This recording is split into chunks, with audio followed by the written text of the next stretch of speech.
Hola curiosas y curiosos, soy JJ, bienvenidos a Ciencias de la Ciencia, ese pequeño lugar donde veremos que lo conocido es finito y lo desconocido infinito. Hoy os vamos a contar una noticia alucinante, una noticia que cambia la historia de la biología. Sí, un ruso ha logrado reproducir inyectando su propio semen en un huevo y incubándolo en un gorro de lana. ¡Wow! No, en serio, hablemos de noticias reales, ¿no? De cuentos, que ya tenemos una edad, ¿verdad? Pues resulta que ha habido un descubrimiento revolucionario en biología. Yo me enteré por un tuit realizado por Antonio Martínez Ron, Aberron en Twitter. Se trata de una cuenta que me gusta mucho leer y que os la recomiendo. Antonio es un periodista madrileño y divulgador científico que fue uno de los creadores del blog de ciencia más leídos en español, naucas.com. Pues Aberron publicó este tuit. No todos los días se cambia la historia de la biología. Esto es la hostia, amigos. Y un enlace a un artículo escrito por él. Claro, como sabéis, yo soy muy curioso, vamos,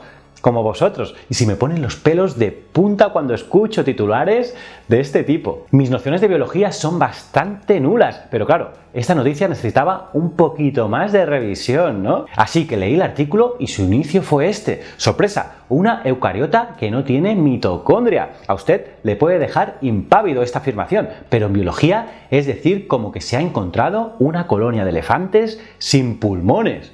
Imaginaros, curiosas y curiosos, que encontramos una colonia de elefantes sin pulmones. Fliparíamos, ¿verdad? Pues nada, chicos, si queréis saber más sobre las células eucariotas y las mitocondrias, pues vamos a curiosear.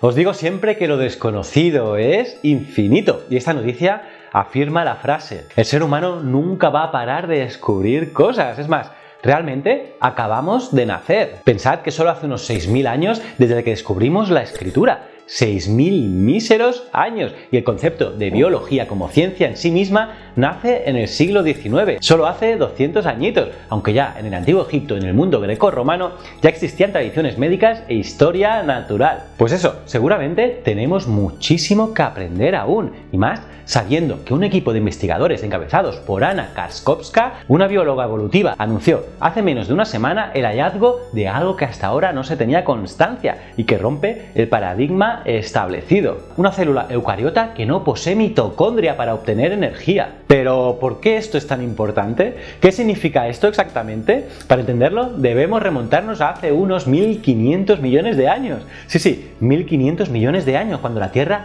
era un lugar muy aburrido, en el que vivían unas células muy simple, las células procariotas. ¿Pero qué es una célula? Una célula es la unidad anatómica y funcional de todo ser vivo. Tiene función de autoconservación y autorreproducción, y es por esto por lo que se le considera la mínima expresión de vida de todo ser vivo. Hasta ese momento solo existía ese tipo de célula, pero un día esta célula se asoció con una bacteria, y de aquella simbiosis dio lugar a un nuevo tipo de célula. ¡Wow! La cosa se ponía interesante, estábamos evolucionando. Esta célula se le llamaría eucariota, la protagonista del vídeo de hoy. Desde entonces existen dos tipos de células, las simples procariotas y las eucariotas. Las células eucariotas son aquellas células que tienen un núcleo organizado con una envoltura celular, una membrana que lo aísla del resto de la célula. También se dice que tienen un núcleo de verdad. Estas células forman parte de los tejidos de organismos multicelulares. Además, poseen múltiples orgánulos, que son diferentes estructuras contenidas en el citoplasma de las células que tienen una forma determinada. Uno de esos orgánulos son las otras protagonistas de esta historia, las mitocondrias. Las células de los animales, de los vegetales, de los hongos son todas eucariotas. También las del reino protista, que es el que contiene a todos aquellos organismos formados por células eucariotas que no pueden clasificarse dentro de alguno de los otros tres reinos eucariotas: los fungi, hongos, animalia, animales, o plantae, plantas. La principal diferencia entre las células procariotas y las eucariotas es que la eucariota tiene un núcleo celular delimitado por una membrana, llamada membrana nuclear. La procariota tiene núcleo, pero no está separado del resto de la célula por la membrana nuclear. Pues hasta esa unión entre la célula simple procariota con la bacteria, las células no tenían ese núcleo definido, pero aquella asociación con una bacteria permitía nuevas formas de obtener energía y posteriormente facilitó la aparición de vida pluricelular. Es decir, que sin esa unión ahora no estaríamos aquí. Hasta ahora, hasta hace una semanita, los biólogos se habían encontrado que todas las formas de vida eucariotas, la rama que nos incluye a nosotros, siempre tenían una o varias mitocondrias, la considerada como la fuente de energía de las células. Y si no, mirad vuestros libros, pero se acaba de descubrir que no siempre es así.